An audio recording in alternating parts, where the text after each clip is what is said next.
Olá, hoje eu vou falar um pouco sobre medicina legal, lesões corporais e também erro de tipo essencial, erro de tipo acidental. Então vamos começar aqui pela leitura do artigo 20 do Código Penal. Vamos lá.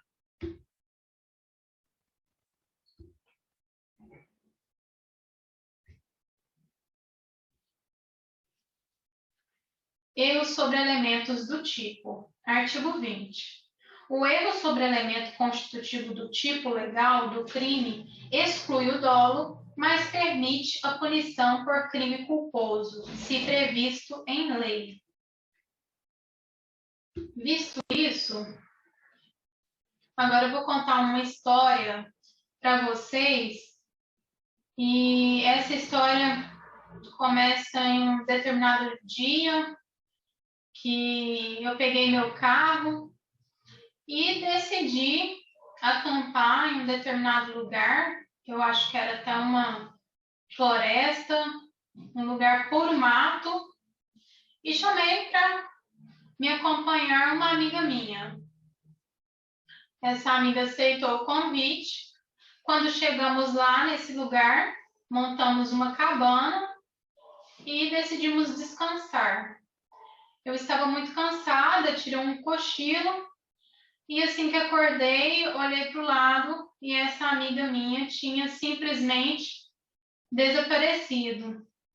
Então, eu saí dessa cabana à procura da minha amiga, que se chama Ana. E mas antes eu pensei assim, nossa, eu preciso voltar até a cabana para pegar alguma coisa que seja uma defesa minha, porque estávamos num lugar muito escuro e muito perigoso também. Então eu voltei à cabana e peguei uma peixeira, um instrumento cortante que tem uma ponteira e saí à procura da Aninha. E quando eu estava andando e gritando o nome da minha amiga, veio um vulto atrás de mim. Eu peguei essa peixeira e desferi um golpe contra essa fera, esse animal que estava ali. Voltei correndo para minha cabana. Quando cheguei na cabana, não consegui ficar em paz. Então eu saí novamente em busca da Aninha. Quando eu voltei naquele lugar que eu tinha desferido um golpe contra uma fera, eu percebi que aquele não era um animal selvagem. Era a Ana, e que ela estava ali vestida de coelhinho, em homenagem à Páscoa, e provavelmente ela queria fazer uma surpresa ou me dar um susto. E então eu percebi que aquele corpo estava todo ensanguentado.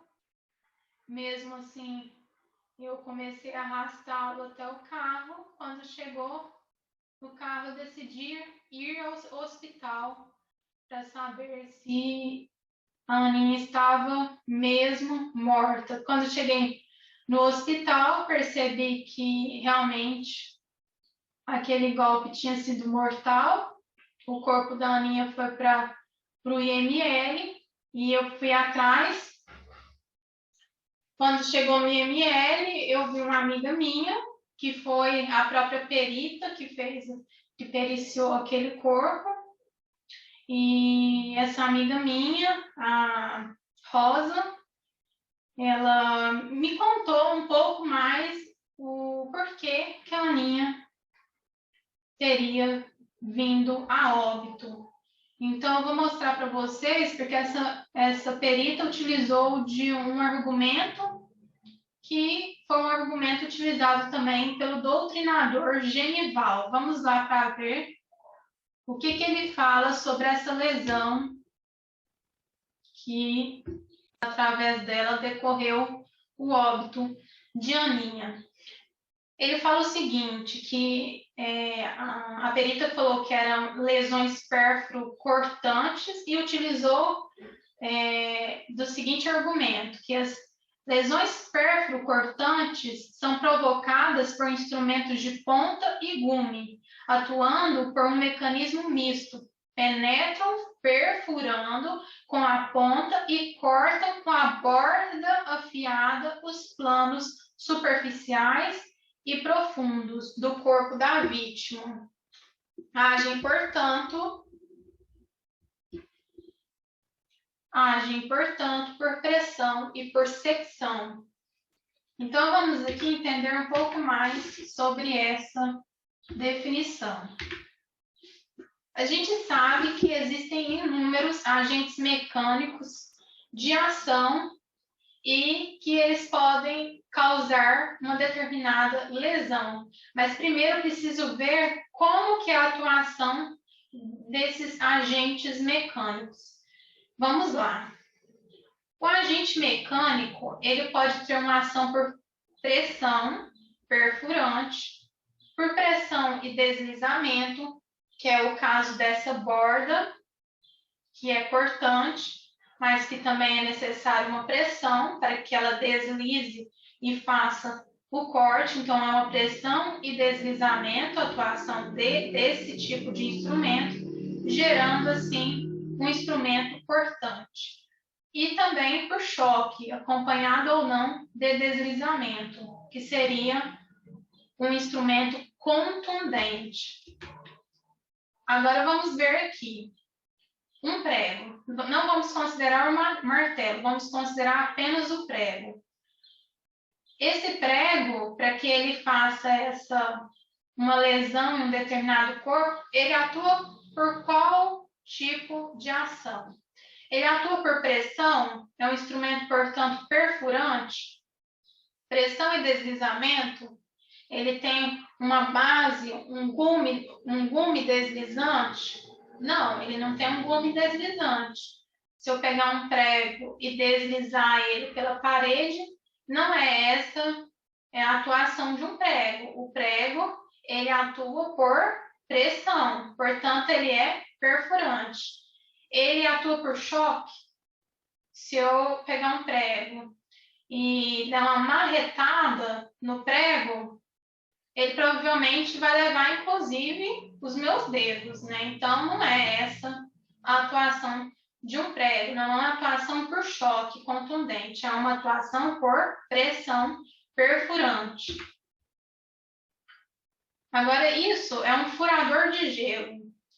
Olha o quanto esse instrumento tem a ponta parecida com a ponta de um prego. É uma ponta afiada, mas nós não notamos uma borda também afiada. O que tem de afiado aí é exatamente a ponta. Então, essa ponta afiada, ela atua por qual dessas ações? Ele o perfurador de gelo, né? Esse perfurador de gelo, como o próprio nome diz, ele atua por pressão e ele é um instrumento, portanto, perfurante. Vamos para o próximo.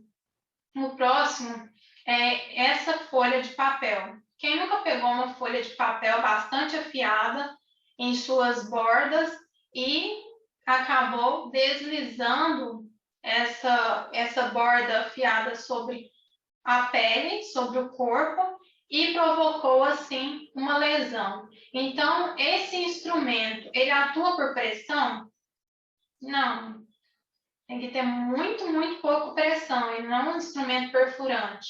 Ele atua por pressão e deslizamento, mais deslizamento do que pressão. Então, ele é um instrumento cortante.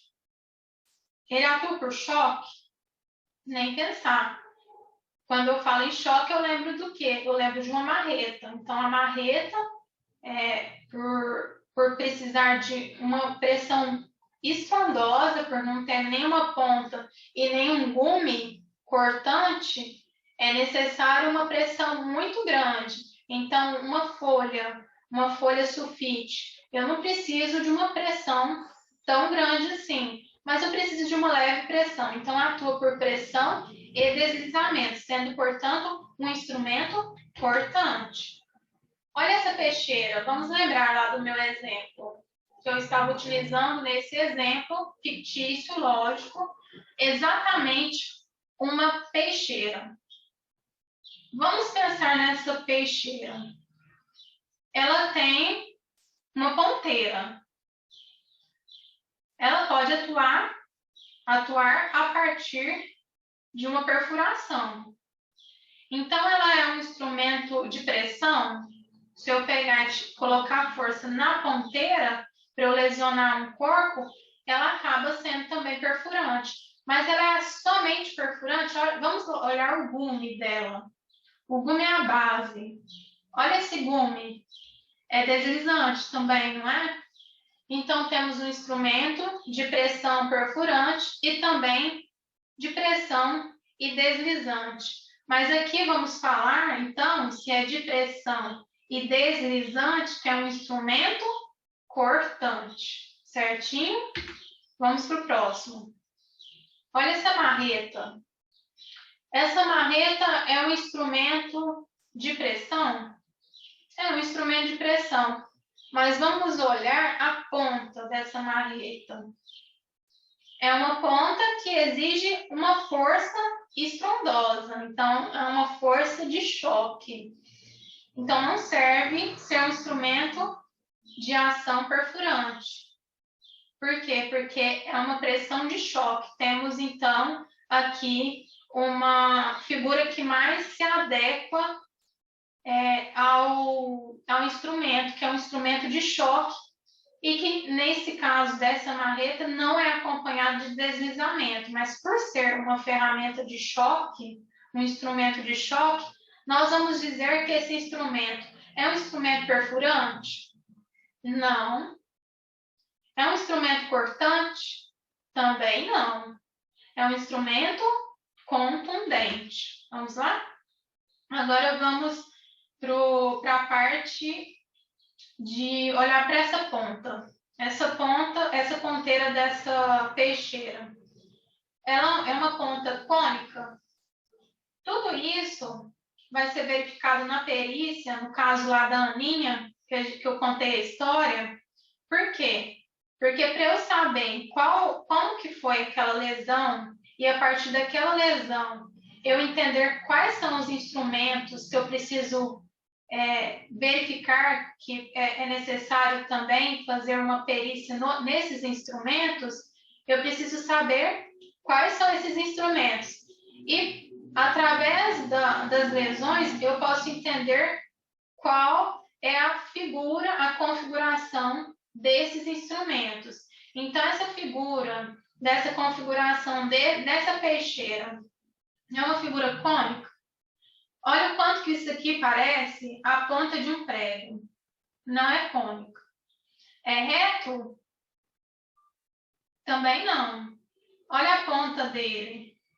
Faz uma espécie de um triângulo. Então, ele é agudo.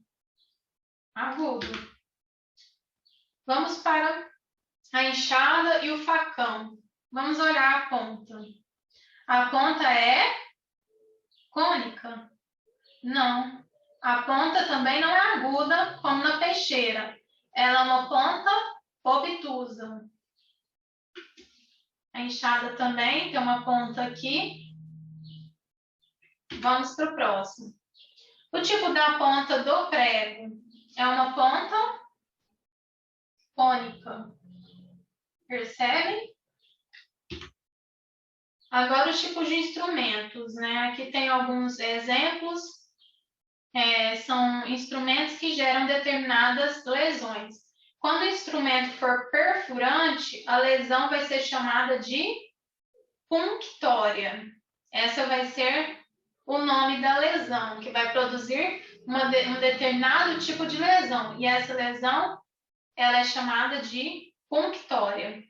Se eu pegar um prego e martelar esse prego em determinada pessoa, essa lesão é uma lesão perfurante. Se eu pego uma seringa com uma eu vou dar uma injeção em alguém. Eu trabalho por perfuração. Então, aquela lesão é uma lesão punctória.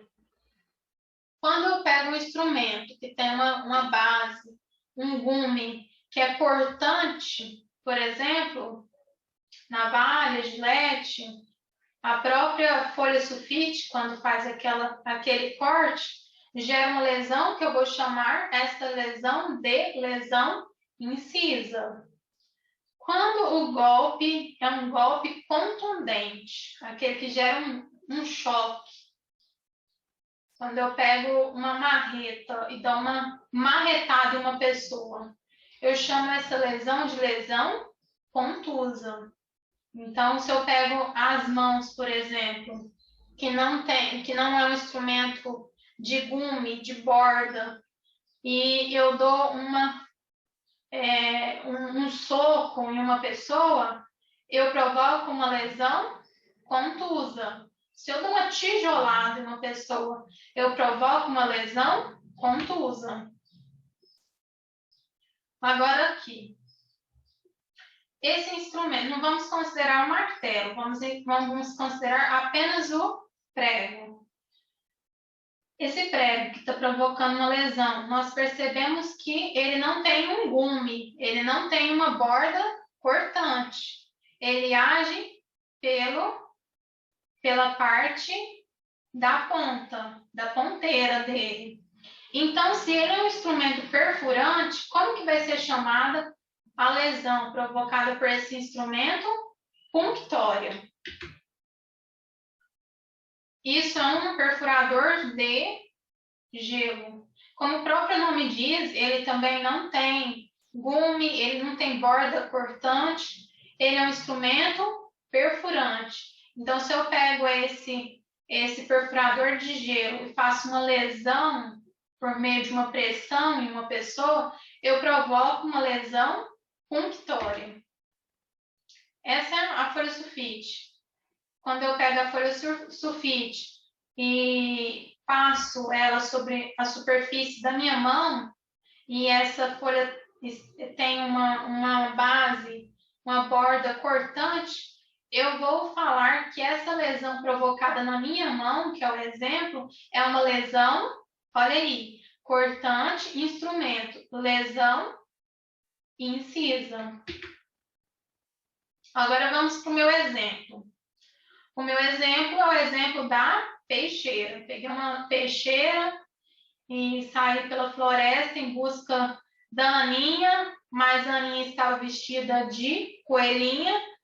Eu assustei, pensei que era uma fera, que era um animal selvagem, estava portando esse instrumento, essa arma, no caso, né, que virou uma arma, que era uma peixeira. Essa peixeira, ela tem uma ponta. Então, a ponta dela a gente chama de ponteira. E um gume cortante. Esse instrumento, ele tem uma ponteira, como se fosse um prego ali, uma ponta. Então, ele age por meio de perfuração também. Mas ele também tem um gume. O gume é um gume cortante. Então, vamos entender que esse instrumento é um instrumento misto que provoca uma lesão mista. Então, se o instrumento fosse apenas perfurante, a lesão seria chamada de punctória. Mas o instrumento é também importante. Se fosse apenas cortante, a lesão seria chamada de incisa. Bom, é uma lesão mista. E é um instrumento misto. E agora? Eu posso falar, então, que é um instrumento pérfuro cortante? Correto. E a lesão? Eu posso falar que é uma lesão punctória incisa? Não é o melhor termo. Quando é pérfuro cortante, eu vou falar que essa lesão é pérfuro incisa. Então, a lesão que eu produzi na Aninha era uma lesão pérfuro incisa. provocada por uma peixeira. Agora, se a lesão é decorrente desse instrumento aí que vocês estão vendo, dessa marreta, se ela perfura a pele, é uma lesão punctória. Mas ela pode não perfurar a pele. E como ela não tem nem ponteira e nem um gume afiado, ela vai agir por qual tipo de... qual que é esse instrumento? Como ele age? Se é por choque, é um instrumento contundente. Então, se não provocou nenhuma ruptura da pele, será uma lesão contusa. E se provocasse uma lesão, uma ruptura da pele, eu poderia dizer, então, que esse instrumento foi um instrumento perfurante e também contundente. Como que eu chamo, então, essa lesão? Punctória contusa? Não. Quando é a lesão complexa, punctória desaparece. Nós vamos chamar de pérfuro contusa. E aí, o melhor exemplo de pérfuro contusa é o projétil. Ó, chegamos nele. Um projétil. Ele é um instrumento que provoca uma perfuração quando eu atiro em uma pessoa. E esse projétil adentra a pele de uma pessoa, ela provocou uma perfuração? Sim. Então, um instrumento perfurante. Então, uma lesão punctória, se fosse apenas um instrumento perfurante. Mas ele também atua por meio do choque. Então, é um instrumento contundente, que provoca também uma lesão contusa. Como é um instrumento misto, é um instrumento perfurante, mas também contundente, e é uma lesão punctória, mas também contusa, eu vou chamar esse instrumento de perfurante contundente. E a lesão, eu vou chamá-la de pérfuro contusa e não punctória contusa. O punctória vira pérfuro e eu conservo contusa. Pérfuro contusa. Olha esse martelo. Nós percebemos que ele também não tem gume cortante e nem borda. E ele também não tem uma ponteira, como tem uma peixeira, como tem um prego, não tem uma ponteira. Então, a lesão que vai provocar, se eu der uma martelada em uma pessoa, vai ser uma lesão de choque. Eu preciso usar mais pressão, justamente por não ter ponteira e nem mesmo uma borda cortante. Então, o instrumento é um instrumento contundente. E a lesão é uma lesão contusa. Perfeito? Olha, uma pessoa vai receber uma injeção. Esse instrumento, ele é um instrumento cortante? Não, ele não tem um gume, uma borda cortante. O que ele tem é um instrumento que é um instrumento perfurante.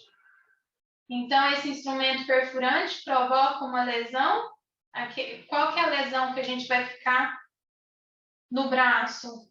Essa lesão do braço vai ser uma lesão punctória, correto? Olha, eu andando aí. Fui andar e acabei pisando em um prego. Olha o prego. Ele tem uma borda cortante? A borda não. Então, o prego é um instrumento perfurante. A lesão causada por esse prego é uma lesão punctória. De novo, eu falo sobre a folha sulfite, que é um instrumento cortante que provoca uma lesão incisa.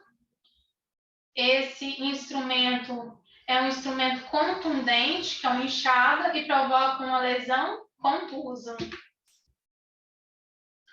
E aqui, então, chegamos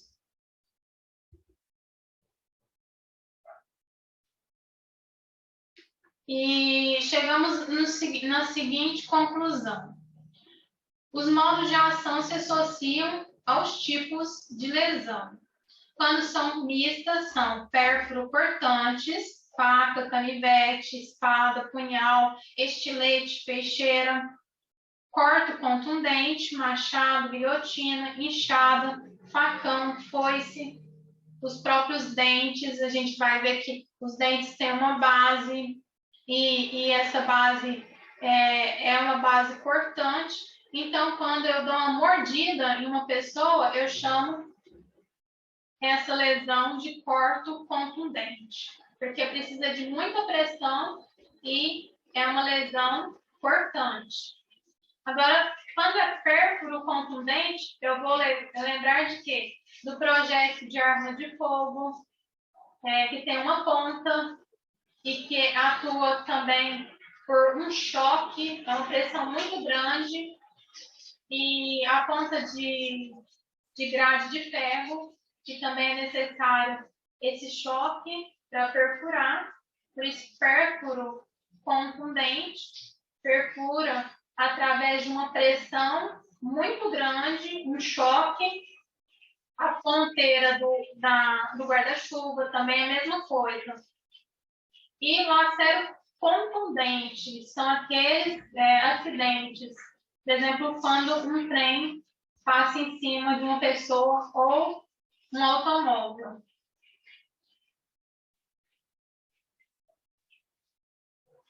Então, aqui já dá para entender o que a minha amiga Rosa disse na perícia. Que a Aninha morreu por meio de lesões pérfuro-cortantes que são provocadas por instrumentos de ponta e gume. Por instrumento de ponta, porque tem uma ponta e tem um gume, que é a base da peixeira, que é uma base cortante. Então, ao mesmo tempo que ela tem uma ponta que a gente pressiona e ela perfura, ela também tem um gume, que é um gume cortante. Então, é um instrumento que provoca uma lesão pérfuro-cortante, atuando por um mecanismo misto. Penetram, perfurando com a ponta e cortam com a borda afiada os planos superficiais e profundos do corpo da vítima. Agem, portanto, por pressão e por secção.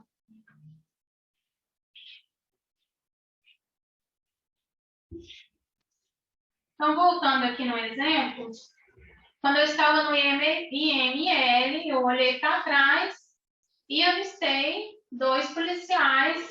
Um policial me abordou e falou que eu estava sendo investigada pelo crime de homicídio. Então, eu fui presa. Nesse momento que eu fui presa, eu perguntei para ele, então, o que é esse tal de inquérito que foi instaurado para investigar o crime de homicídio. E ele falou, ele pegou um vadimécum que estava perto, eu acho que ele era uma pessoa que entendia um pouco das leis, e ele me explicou o que era o inquérito policial através da lei. E ele falou o seguinte: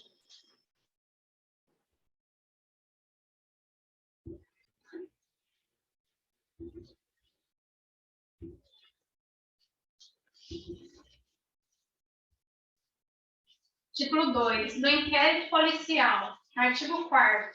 A polícia judiciária será exercida pelas autoridades policiais no território de suas respectivas circunscrições e terá por fim a apuração das infrações penais e de sua autoria. Então, eles queriam, através desse inquérito, descobrir a materialidade da conduta e também a autoria. Parágrafo único. A competência definida neste artigo não excluirá a de autoridades administrativas, a quem, por lei, seja cometida a mesma função. Artigo 5º. Nos crimes de ação pública, O inquérito policial será iniciado, inciso 1, de ofício. 2, mediante requisição de autoridade judiciária ou do Ministério Público ou a requerimento do ofendido ou de quem tiver qualidade para representá-lo. Parágrafo 1º. O requerimento a que se refere ao número 2 conterá sempre que possível a narração do fato com todas as suas circunstâncias. Então, é o procedimento do inquérito policial, que é a narração do fato com todas as circunstâncias, b, a individualização do indiciado ou seus sinais característicos e as razões de convicção ou de presunção de ser ele o autor da infração ou os motivos de impossibilidade de o fazer. C, a nomeação das testemunhas com indicação de sua profissão e residência. Parágrafo 2º. Do despacho que indeferir o requerimento de abertura de inquérito, caberá recurso para o chefe de polícia. Parágrafo 3º. Qualquer pessoa do povo que tiver conhecimento da existência de infração penal em que caiba ação pública poderá, verbalmente ou por escrito, comunicá-la à autoridade policial e esta, verificada a procedência das informações, mandará instaurar inquérito. Parágrafo 4º. O inquérito nos crimes em que a ação pública depender de representação não poderá, sem ela, ser iniciado. Parágrafo 5º. Nos crimes da ação privada, a autoridade policial somente poderá proceder a inquérito a requerimento de quem tenha qualidade para intentá-lo. Artigo 6º. Logo que tiver conhecimento da prática da infração penal, a autoridade policial deverá, inciso 1, dirigir-se ao local providenciando para que não se altere o estado e conservação das coisas até a chegada dos peritos criminais. Então, o ideal seria isso, que a Aninha estivesse ali no mesmo local, mas no desespero eu retirei a Aninha do local, coloquei no carro com a esperança da Aninha ainda estar viva. Mas o ideal é isso, dirigir-se ao local, providenciando para que não se altere o estado e conservação das coisas, até a chegada dos peritos criminais. Inciso 2. Apreender os objetos que tiverem relação com o fato, após liberados pelos peritos criminais. 3. Colher todas as provas que servirem para o esclarecimento do fato e suas circunstâncias. 4. Ouvir o ofendido. 5. Ouvir o indiciado com observância no que for aplicável do disposto do capítulo 3 do título 7 deste livro, devendo o respectivo termo ser assinado por 2 testemunhas, olha o número, 2 testemunhas que lhe tenham ouvido a leitura. 6. Proceder ao reconhecimento de pessoas e coisas e recreações. 7. Determinar, se for caso, que se proceda a exame de corpo de delito e a quaisquer outras perícias. 8. Ordenar a identificação do indiciado pelo processo datiloscópico, se possível, e fazer juntar aos autos sua folha de antecedentes. 9. Averiguar a vida pregressa do indiciado, sob o ponto de vista individual, familiar e social, sua condição econômica, sua atitude e estado de ânimo antes e depois do crime e durante ele, e quaisquer outros elementos que contribuírem para a apreciação do seu temperamento e caráter. 10. Colher informações sobre a existência de filhos, respectivas idades, e se possuem alguma deficiência e o nome e o contato de eventual responsável pelos cuidados dos filhos, indicado pela pessoa presa. Artigo 7º. Para verificar a possibilidade de haver a infração sido praticada de determinado modo, a autoridade policial poderá proceder à reprodução simulada dos fatos desde que esta não contrarie a moralidade ou a ordem pública. 8º, havendo prisão em flagrante, será observado o disposto no capítulo 2 do título 9 deste livro. Artigo 9º, todas as peças do inquérito policial serão num só processado, reduzidas a escrito ou datilografadas e, nesse caso, rubricadas pela autoridade. Artigo 10º, o inquérito deverá terminar no prazo de 10 dias. Temos que decorar esse prazo. Prazo do inquérito terminar, 10 dias. Se o indiciado tiver sido preso em flagrante ou estiver preso preventivamente. Então, é o meu caso, eu fui presa preventivamente. Contado o prazo nesta hipótese a partir do dia em que se executar a ordem de prisão ou no prazo de 30 dias, quando estiver solto, mediante fiança ou sem ela. Então, eu preciso decorar também esse prazo de 30 dias. Contado o prazo, nesta hipótese, prisão preventiva. A partir do dia em que se executar a ordem de prisão ou no prazo de 30 dias, não é prisão preventiva, ou no prazo de 30 dias, quando estiver solto, mediante fiança ou sem ela. Então, o inquérito deverá terminar no prazo de 10 dias. Se o indiciado tiver sido preso em flagrante ou estiver preso preventivamente. Então, preso em flagrante ou preso preventivamente, é necessário observar o prazo de 10 dias. Nessa hipótese, a partir do dia em que se executar a ordem de prisão ou no prazo de 30 dias, então, a hipótese de 10 dias, a partir do dia em que se executar a ordem de prisão. Executou a ordem de prisão, a pessoa efetivamente foi presa, o prazo será de 10 dias para terminar o inquérito. Ou no prazo de 30 dias, nesse caso, a pessoa está solta.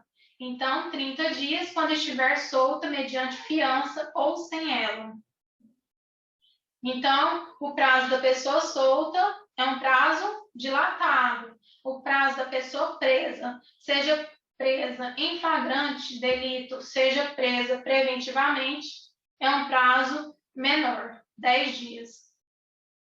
A autoridade fará minucioso relatório do que tiver sido apurado e enviará autos ao juiz competente. Parágrafo 2º. No relatório, poderá a autoridade indicar testemunhas que não tiverem sido inquiridas, mencionando o lugar onde possam ser encontradas. Parágrafo 3º. Quando o fato for de difícil elucidação e o indiciado estiver solto, a autoridade poderá requerer ao juiz a devolução dos autos para ulteriores diligências que serão realizadas no prazo marcado pelo juiz. Então, vou beber água e daqui a pouco eu vou voltar para terminar de ler a lei e para terminar de contar o desfecho da minha história fictícia.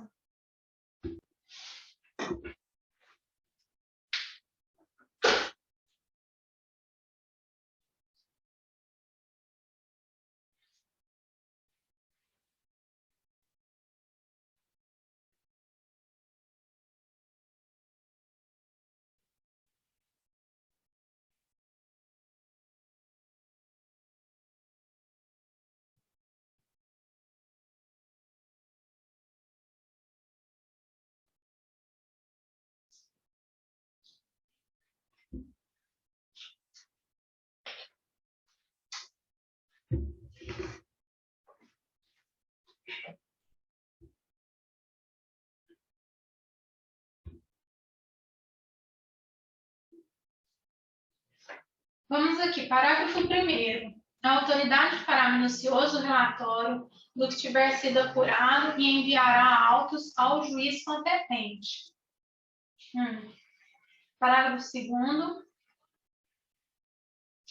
No relatório, poderá a autoridade indicar testemunhas que não tiverem sido inquiridas, mencionando o lugar onde possam ser encontrados. encontradas. Parágrafo 3º. Quando o fato for de difícil elucidação e o indiciado estiver solto, a autoridade poderá requerer ao juiz a devolução dos autos para ulteriores diligências que serão realizadas no prazo marcado pelo juiz. Então, aqui é necessário que fazer mais diligências. Portanto, poderá haver aqui um caso de difícil elucidação e, se o indiciado estiver solto, a autoridade poderá, assim, requerer ao juiz, pode ser, então, a autoridade do Ministério Público, para que haja a devolução dos autos para ulteriores diligências que serão realizadas no prazo marcado pelo juiz. Artigo 11. Os instrumentos do crime, bem como os objetos que interessarem à prova, acompanharão os autos do inquérito. Foi o caso que eu descrevi, que foi desferido na Aninha, um golpe de peixeira. Então, é necessário que esse objeto, peixeira, esteja junto dos autos do inquérito, ou seja, os instrumentos do crime, bem como os objetos que interessarem à prova, acompanharão os autos do inquérito.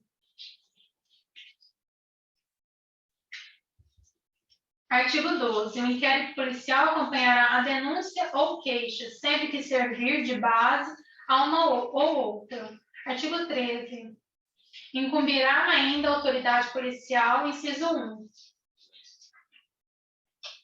fornecer às autoridades judiciárias as informações necessárias à instrução e julgamento dos processos. Inciso 2, realizar as diligências requisitadas pelo juiz ou pelo Ministério Público. Inciso 3, cumprir os mandados de prisão expedidos pelas autoridades judiciárias.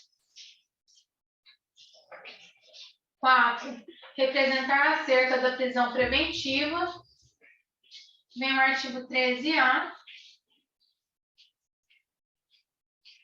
Depois 13D.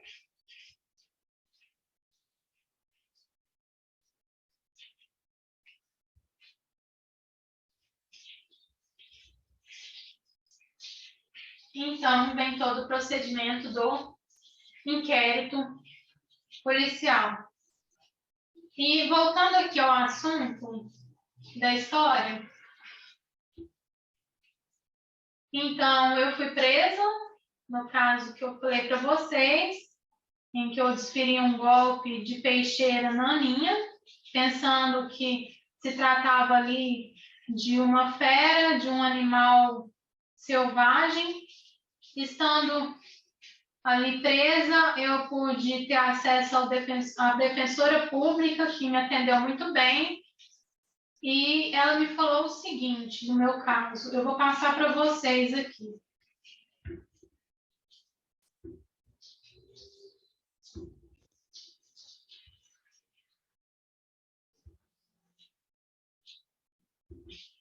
Ela utilizou um autor chamado Zaffaroni.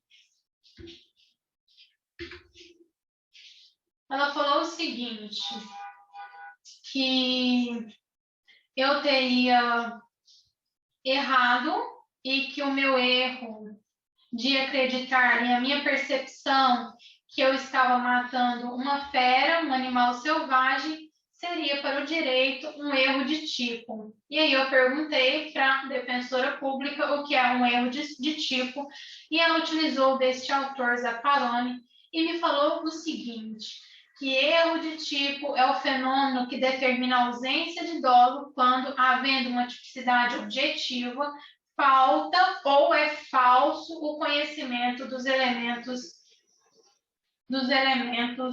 requeridos pelo tipo objetivo. E aí agora a gente vai estudar para entender um pouco mais o que é esse erro de tipo.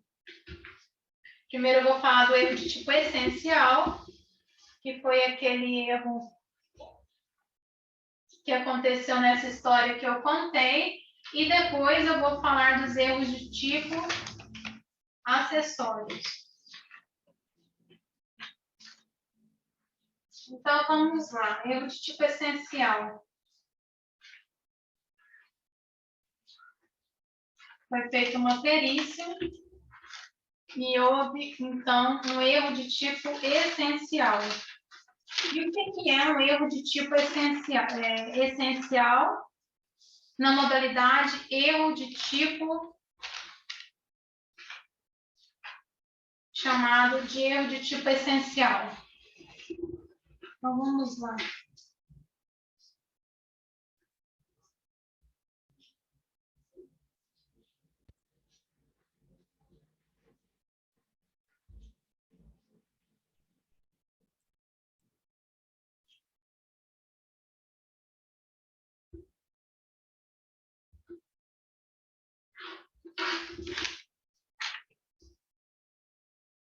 Platão. Platão fala que é um mundo sensível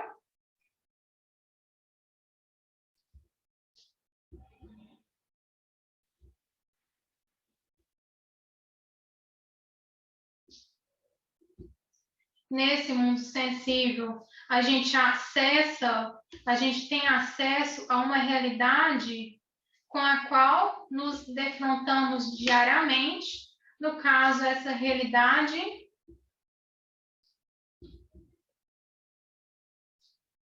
nos levou a perceber, através da sensibilidade, que há aqui a morte de Aninha e que há aqui a minha conduta. E aqui eu descrevo exatamente as elementares do artigo 121. Matar alguém.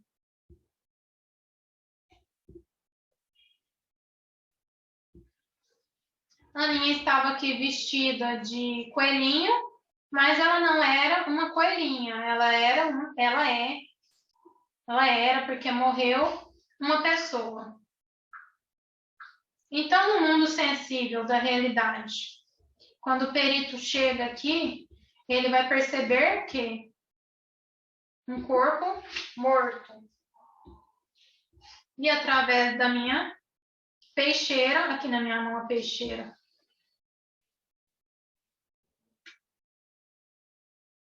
vai ser analisada essa peixeira e vai perceber que há nessa peixeira vestígios. Logo, por meio das nossas percepções sensíveis, no mundo real, eu matei alguém. Bom, vamos então para o mundo das ideias.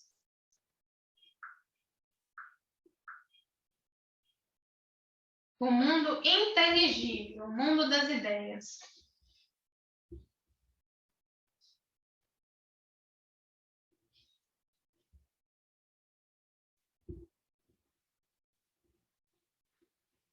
E aqui sim eu vou encontrar o quê? Eu vou encontrar desígnios. Desígnios, ou seja, no mundo das ideias, eu estava matando a Aninha? Não, eu estava matando no mundo das ideias, da minha percepção, eu estava matando uma fera selvagem, ou seja, qual que é a conduta praticada aqui no mundo das ideias? Matar animal selvagem. Matar, eu sabia que eu estava matando. No mundo das ideias, a elementar que está lá no 121, matar, confere com o artigo 121? Confere. A elementar do artigo 121 confere com os fatos e com a conduta que ocorreu também no mundo da minha percepção, dos meus desígnios. E quando eu chego na elementar alguém é uma pessoa humana, confere com aquilo que aconteceu, os meus desígnios, na minha percepção? Não. Porque na minha percepção estava matar animal selvagem. Então, aqui um erro sobre a percepção. Quando eu pego essa segunda elementar com a minha conduta animal selvagem, eu encontro aqui um conflito. Então, a conduta no mundo dos patos, que foi matar alguém, tal como os elementares do tipo penal, não está em consonância com a conduta que aconteceu no mundo dos desígnios, porque a conduta, a partir do finalismo, ela deve estar envolvida com o dolo mais a culpa. Eu não posso analisar a conduta sob um nexo causal natural.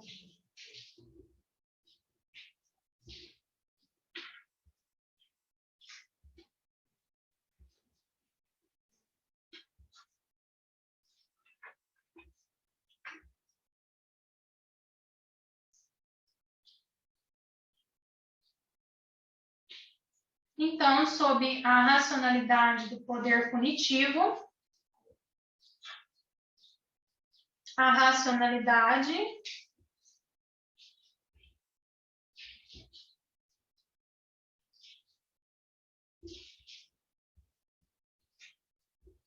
eu matei alguém, mas sob os desígnios, a minha percepção, eu matei um animal selvagem.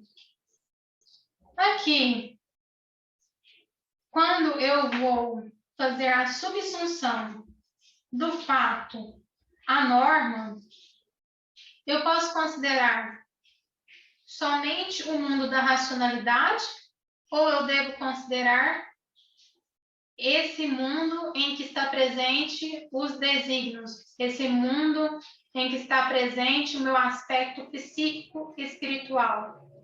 Eu tenho que considerar a conduta sobre esse aspecto do liame, do nexo causal normativo. Normativo porque exige uma valoração.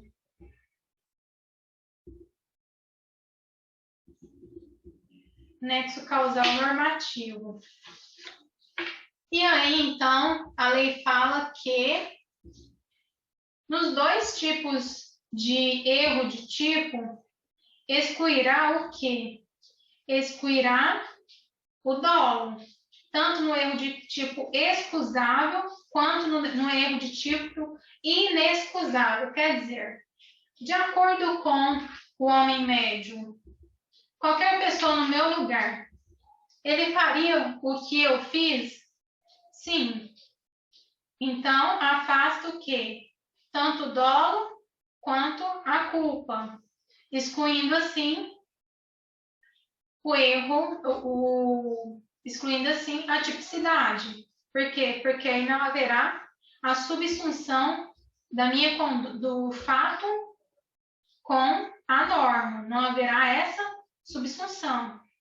Mas se não for um erro vencível, inexcusável, a lei fala então que só excluirá o dolo e eu serei punida, no meu exemplo fictício, pela culpa. Então, há dois tipos de erro.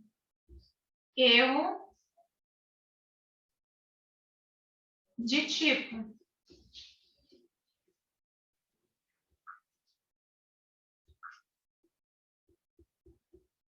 Essencial, porque são os elementos essenciais para a construção do que eu vou chamar de tipo incriminador. Então, aqui é um erro essencial naquilo que é principal.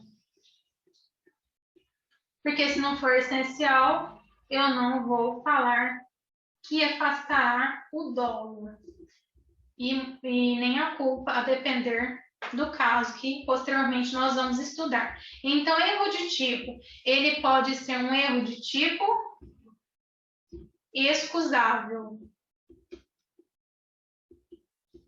No meu caso, foi um erro de tipo excusável.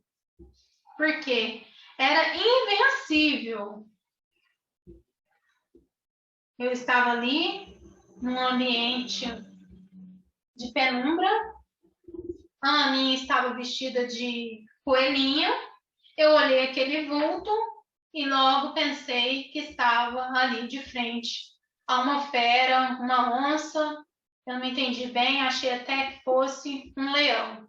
Então, para salvar minha vida, eu desferi um golpe de peixeira. E esse caso é um caso que afastará, por ser invencível esse erro, ou seja, essa falsa percepção que eu tive é uma falsa percepção invencível. Fazendo essa valoração que eu falei, isso afasta dolo e também a culpa, excluindo assim a conduta e, por consequência, a tipicidade, porque se não há conduta, não há subsunção desse fato à norma. Se o erro era vencível, ou seja, o erro é inexcusável. Inexcusável, então é uma negação. Excusável, a gente lembra de desculpável. Tudo bem, qualquer pessoa tinha errado no seu lugar. Mas se o erro é inexcusável, ele seria vencível. E qual que é o parâmetro valorativo no direito para saber se o erro é excusável ou inexcusável? O parâmetro será o homem médio. Então, aqui, erro inexcusável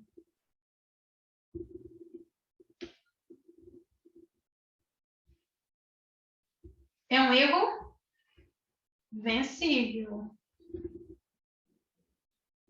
Portanto, afasta apenas o dolo.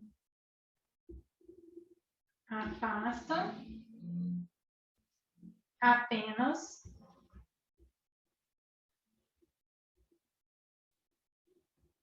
o dolo.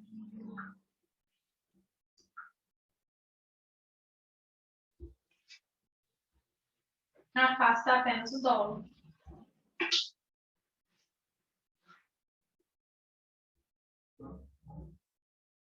Vamos fazer aqui conduta.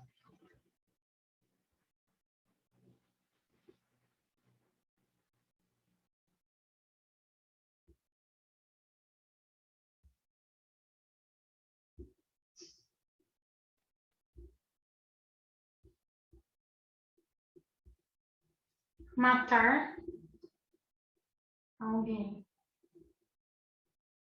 É essa conduta incriminadora, que é punida pelo artigo 121. Mas quando eu junto a conduta mais dolo e culpa, eu valoro essa conduta, eu caio no mundo dos desígnios. E nesse âmbito, eu não estava matando alguém. Os desígnios eram outros. Matar animal,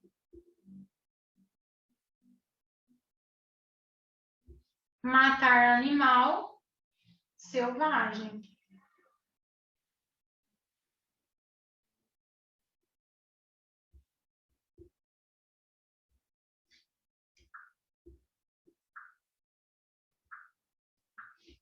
Elementar, matar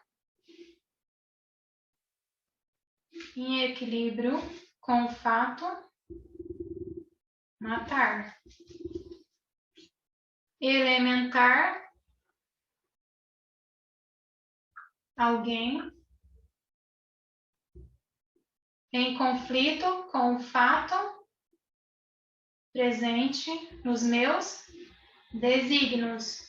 Animal selvagem. O que gera, sim, um erro sobre a elementar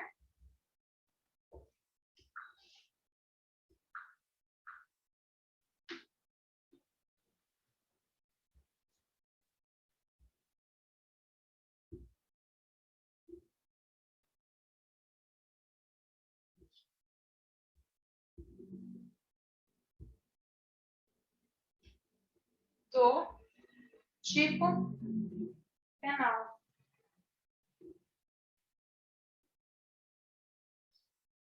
Também conhecido por erro de tipo.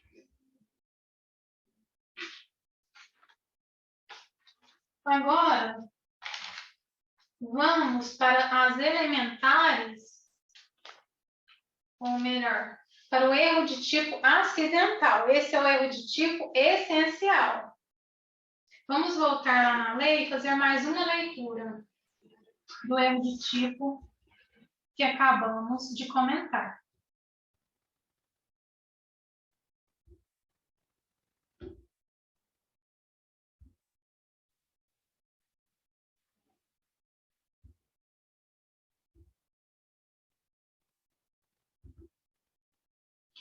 Erros sobre elementos do tipo. Vamos ver se ficou mais claro. Artigo 20. O erro sobre elemento constitutivo do tipo legal de crime exclui o dolo, mas permite a punição por crime culposo, se previsto em lei. Ou seja, tanto para o erro vencível quanto para o erro de tipo invencível, os dois excluem o quê? O dolo. Mas quando o erro de tipo não é excusável, não é desculpável, ou seja, é inexcusável, eu vou analisar essa conduta a partir da culpa, porque em ambas as condutas, tanto no erro de tipo excusável, tanto no erro de tipo inexcusável, os dois vão excluir o dolo, ou seja, não foi uma coisa intencional. Por que não foi intencional? Porque a gente começa a entender tudo isso por meio de um erro, mas um erro de tipo essencial, ou seja, aquilo que vai constituir o próprio tipo incriminador. Então, vamos de novo, artigo 20. O erro sobre elemento constitutivo do tipo legal de crime exclui o dolo, mas permite a punição por crime culposo, se previsto em lei. Certo? Agora, vamos para o próximo estudo.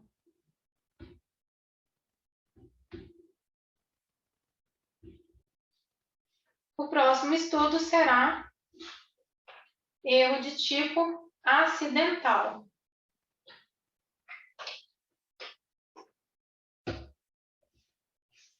Como eu falei aqui, erro de tipo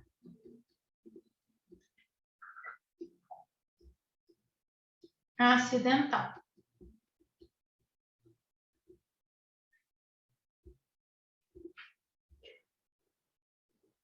Por que não exclui o dolo? Por que não exclui o dolo? Porque a consciência aqui não é uma coisa inconsciente. É um erro, mas um erro que tinha uma consciência. Portanto, não exclui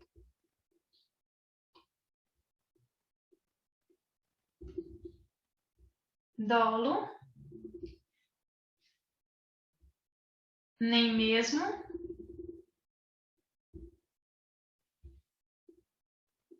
a culpa. Correto? E quais seriam os tipos? Ó, os tipos.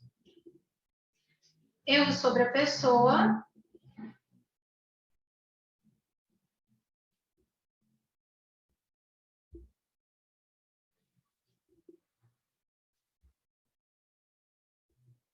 Erro in persona.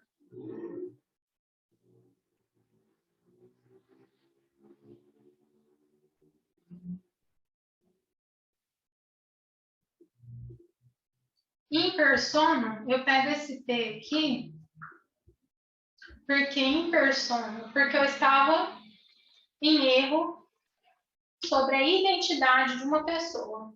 Eu queria matar uma pessoa, confundir essa pessoa com outra pessoa, ou seja, eu estava pensando que era uma pessoa, mas na verdade era outra pessoa, e acontece esse erro, que é a falsa percepção da realidade, mas eu tinha consciência e queria matar determinada pessoa e acabei matando outra. Então, aqui eu estou pensando, pensando. Eu mato João, quero matar João, mas eu olho Marcelo, ele está de costa, eu penso que é João. Então, enquanto eu estou pensando um erro sobre a identidade. Isso a gente vai encontrar no artigo 20, parágrafo 3º do Código Penal.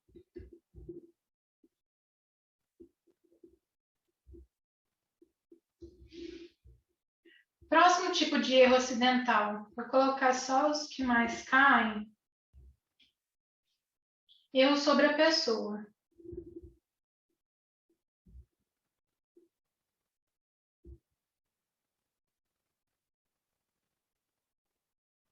Continua, erro sobre a pessoa.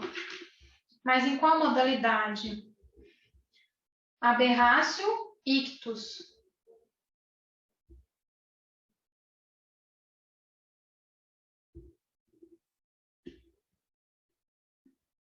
Aberratio ictus.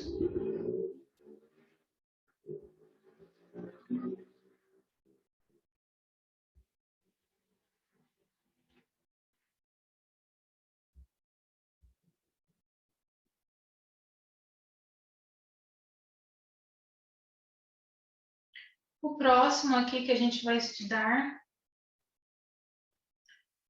no aberratio ictus, a gente tem que lembrar o quê? Que é o erro que ocorre na execução material do crime, ou seja, da inabilidade ou acidentalmente o agente queria atingir uma pessoa, mas por inabilidade, não é porque ele está pensando que é outra pessoa, mas por inabilidade ou acidente, ele acaba por atingir outra pessoa.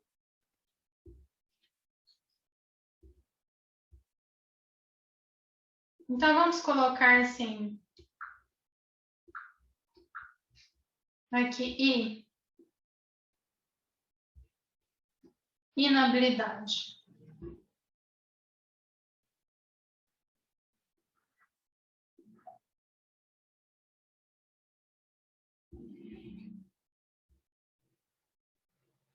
Agora vamos para o próximo. O próximo é o seguinte.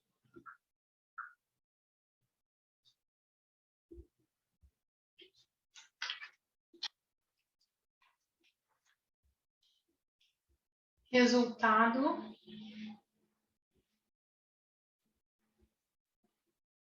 diverso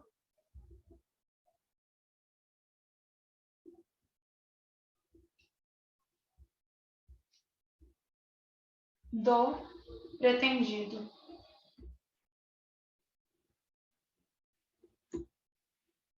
Aqui eu lembro do aberratio delicti.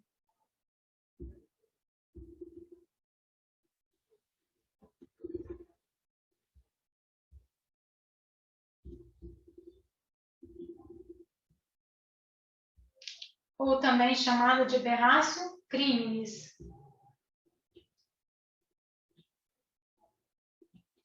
E como que acontece isso? O agente, por exemplo, ele quer quebrar uma vitrine, mas não avista a balconista do outro lado e acaba causando lesão corporal na balconista. Então, por isso, aberratio criminis.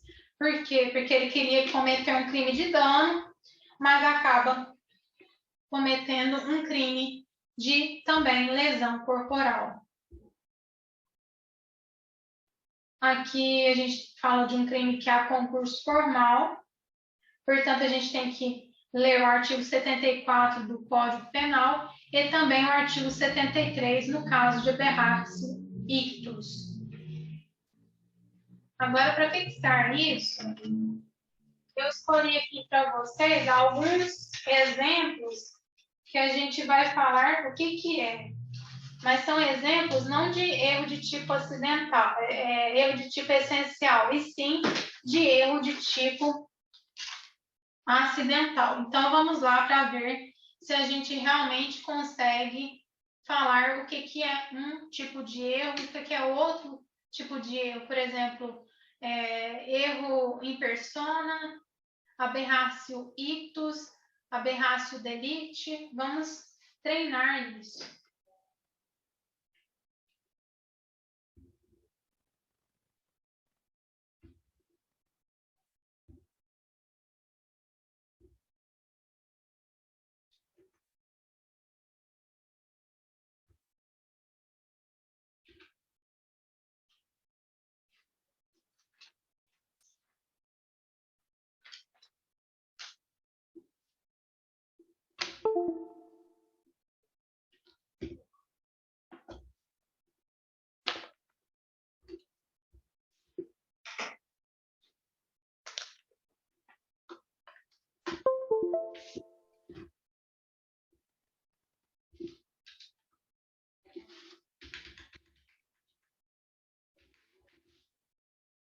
Vamos lá.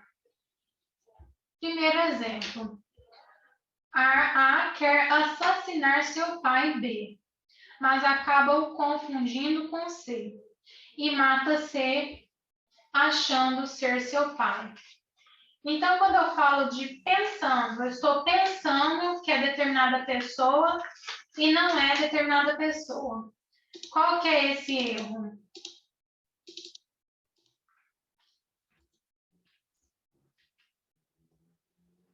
Erro in persona.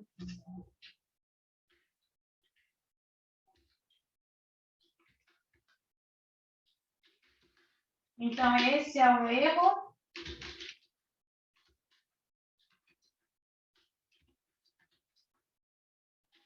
porque eu estou pensando ser uma pessoa, eu quero matar, eu tenho a consciência do que eu estou fazendo, mas eu quero matar o B e acabo confundindo o B com o C. Então, eu estou pensando em matar B e acabo confundindo com C. Estou diante de um erro in persona. Vamos para isso. O agente dirige a conduta contra a vítima visada. O gesto criminoso é dirigido corretamente. Mas a execução sai errada e a vontade criminosa vai concretizar-se em pessoa diferente. Eu estou falando de erro, aberratio ictus. Ictus, eu lembro de inabilidade. Eu não estou pensando que é uma pessoa e na verdade é outra. Eu estou diante da pessoa visada, mas eu, por um erro, por um acidente, por uma inabilidade, eu acabo atingindo outra. Então, o agente dirige a conduta contra a vítima visada, o gesto criminoso é dirigido corretamente, mas a execução sai errada. Execução errada, inabilidade. E a vontade criminosa vai concretizar-se em pessoa diferente. Então, aberratio ictus, I de inabilidade, ictus. Também um erro sobre a pessoa. Na modalidade aberratio, a gente fala e escreve aberratio. Vamos para o próximo. aqui. A, querendo causar a morte de B, atira em direção a este último, vindo, contudo, a atingir C. Então, aqui eu estou pensando que é uma pessoa e, na verdade, é outra. A, querendo causar a morte de B, atira em direção a este último, B, vindo, contudo, atingir C. Nesse caso, que eu quero, mas por uma inabilidade, eu quero matar determinada pessoa, mas por uma inabilidade, eu acabo matando outra pessoa, estou diante de um erro sobre a pessoa, mas na modalidade aberratio ictus, porque é uma inabilidade.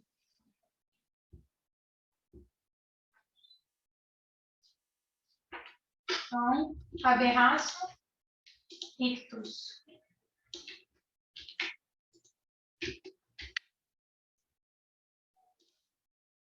Vamos para o próximo.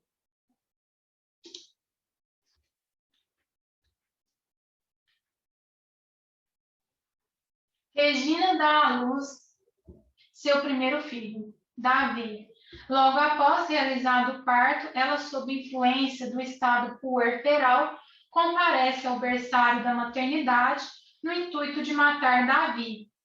Ela queria matar o próprio filho por estar no estado puerperal. No entanto, pensando tratar-se de seu filho, ela, com uma corda asfixia Bruno, filho recém-nascido do casal Marta e Rogério, causando-lhe a morte. E agora? Estou diante de um erro. Eu estou pensando aqui, pensando. Eu quero matar uma pessoa e acabo por matar outra pessoa. Eu estou diante de um erro em persona. O Wellington pretendia matar Ronaldo, camisa 10 e melhor jogador de futebol do time Bola Cheia, seu adversário no campeonato do bairro. Então, aqui o Wellington pretendia matar Ronaldo por uma questão de provavelmente ciúmes. E no dia de um jogo de bola cheia, o Wellington vê de costas um jogador com a camisa 10, que era a camisa do Ronaldo, do time rival, acreditando ser Ronaldo, efetua diversos disparos. Pensando, acreditando. Então, estou diante de um erro em persona. Mas, na verdade, aquele que vestia a camisa 10 era Rodrigo, adolescente que substituiria Ronaldo naquele jogo. Então, aqui, erro, persona. Eu estou pensando.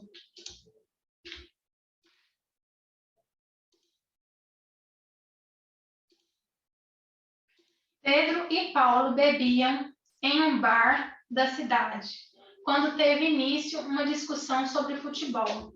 Pedro, objetivando atingir Paulo, desfere contra ele um disparo que atingiu o alvo desejado e também terceira pessoa que se encontrava no local. Certo que ambas as vítimas faleceram, inclusive aquela cuja morte não era querida pelo agente. Então, aqui, eu não confundi. Eu mirei e atingi exatamente quem eu queria, mas acabei acidentalmente atingindo também uma terceira pessoa. Então, estou diante de uma aberratio ictus, ou seja, por inabilidade não, mas por acidente, ou seja, um erro na execução, eu acabo por atingir também outra pessoa. Então, aqui eu vou falar que esse erro é um erro, é um aberratio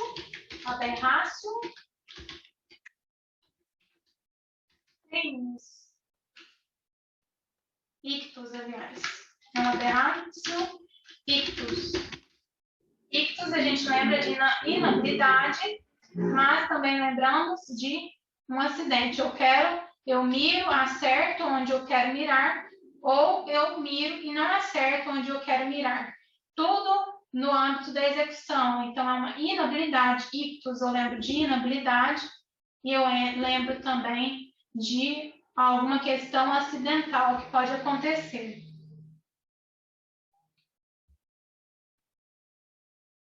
Joaquim, desejoso de tirar a vida da própria mãe, acaba causando a morte de uma tia por confundi-la com aquela.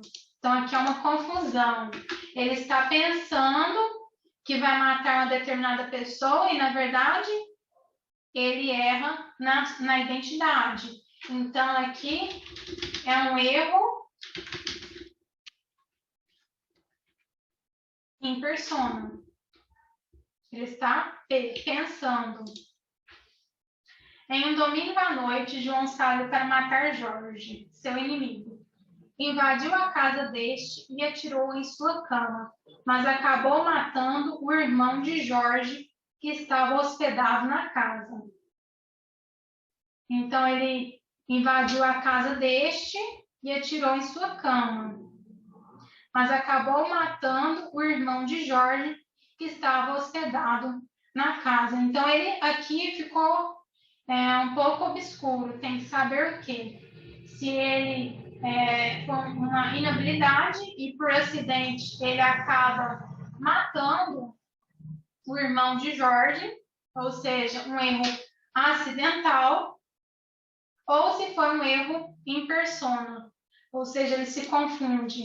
Aqui, o gabarito da banca foi que é um erro acidental.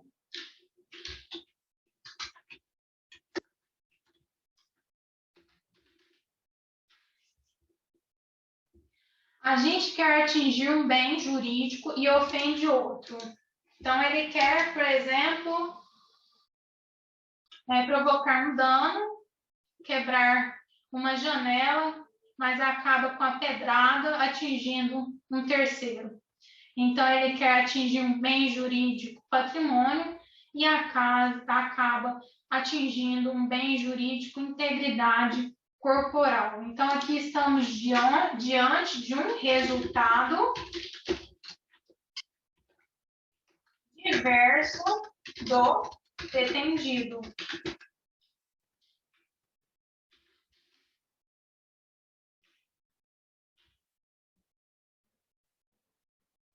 Também chamado de quê?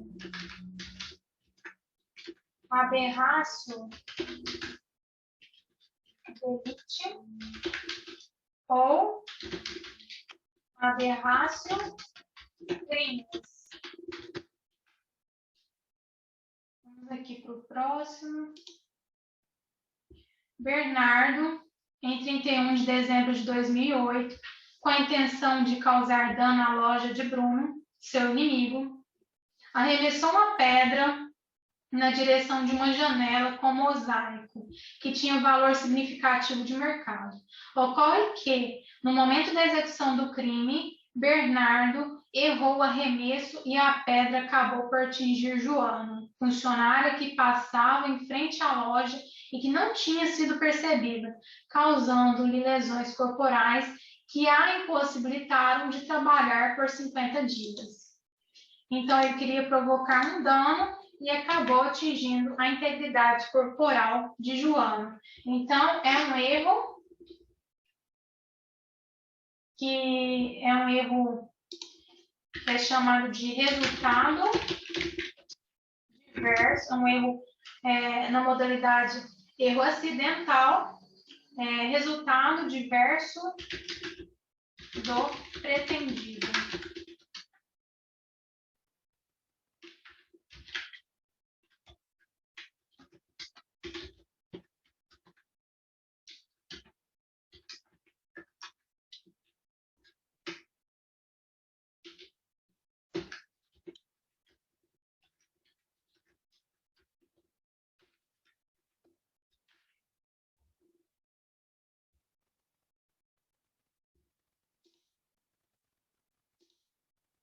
A gente que erra quanto à identidade da vítima. Eu estou pensando que é uma pessoa e a outra. Pensando P, erro em persona.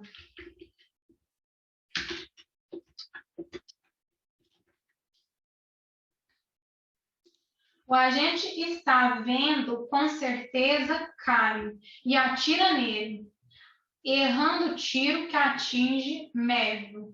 Então, ele está vendo com certeza Caio.